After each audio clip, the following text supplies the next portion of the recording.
Our next two guests are two culinary titans, icons, and I'm fangirling out. One is a personal idol of mine, the founder of Momofuku Restaurant Group, who just changed the entire game and industry.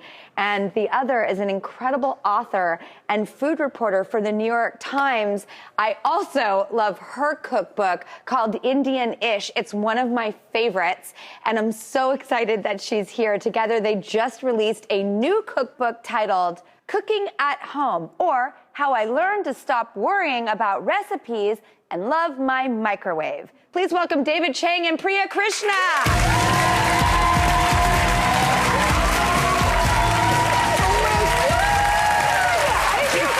Can we call it there? I know, we're not supposed to, but of course I was like dribbling over. David, I've been looking through your cookbook. It is once again something I haven't seen. How did you guys come up with this idea, and what was the origin story for you? Well, we've known each other a long time, and over the years we've found out that our moms cook very similar, which is no recipes. Has she ever given you a recipe? Mom has never given me a recipe. She has never followed a recipe. She will never follow a recipe. So when Dave approached me about writing this cookbook, he was like, I don't think we should include recipes. This is what I'm talking about, this outside of the box thinking of let's make a cookbook that doesn't have recipes. So of course, I immediately opened it and started like shuffling through the pages.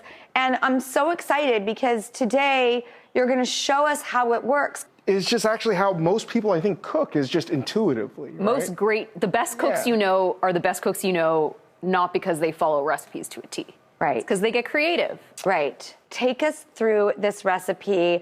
Teach me, teach me, teach me. We're just going to mix our peppercorns together because we only have one microwave bowl. So do you want to explain why we're doing this? Yeah, so cacio e pepe, simple dish, cheese, pepper, pasta, deceptively difficult to make. You know, you had it hard to create that emulsification, that silky sauce. You get cheese stuck on the bottom of the pot. Dave was like, what if we made cacio e pepe like you make a box of macaroni and cheese? I'm so excited to make this dish more attainable. Part of this is you know how you have an idea of how you want it to taste, and then you think about what steps you might be able to cut or make more quickly.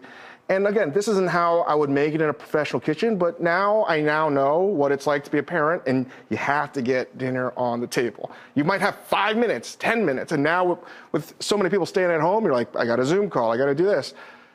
This is actually perfect for cooking at home because the goal is to make something delicious, and how you get there at home doesn't really matter, right? And a classic favorite. Who doesn't love cacio e pepe? It's one of my favorite dishes on planet Earth. So it starts with a microwave. You microwave peppercorns in olive oil. This is a really cool trick because in Indian cuisine, there's like tempering where you infuse the oil with the spices. This is basically doing that, but in a shortcut method. Like you're infusing the oil with the peppercorns, also bringing out the flavor of the peppercorns. And then we're literally just making a sauce in the blender. Why I'm getting so, involved. Drew, you can literally put the cheese in, put the water in. Like it's just, this is a dump and blend. So imagine we've already cooked the pasta off, or this is the beautiful thing. The pasta's cooking, right? You take some of the pasta water out, and then you add some of the pasta water to this. Right inside? Yep, and inside. It's taking a lot of professional concepts and making it more applicable for home. So you're really tempering the cheese so it doesn't melt and stick to the pot. And then would you prefer puree or liquefied? What do you think? Let's puree. Yeah, puree? let's see. Right, and then you just hold it down the whole time kind of hard. Oh, God. Did I mess mine up?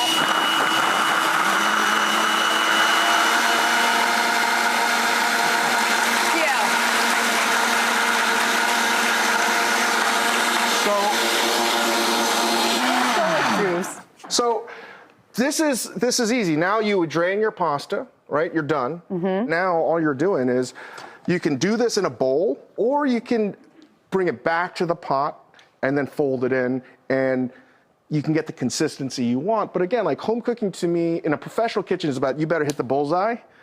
At home, you just want to hit the target, right? That's how I look at it. I love that analogy. Yeah. So now you put So we're the sauce, literally just putting the sauce on and just tossing it. Like, this is just such an easier, more practical way to cook. I'm just going to take a bite here. And by a bite, You know what's so infuriating when people are like, here's your pasta, and you're like, I like a bigger portion. I'm sorry, I now you've made me have to call that out. Dave loves big portions, so. And I'll just eat from the bowl. Okay, perfect.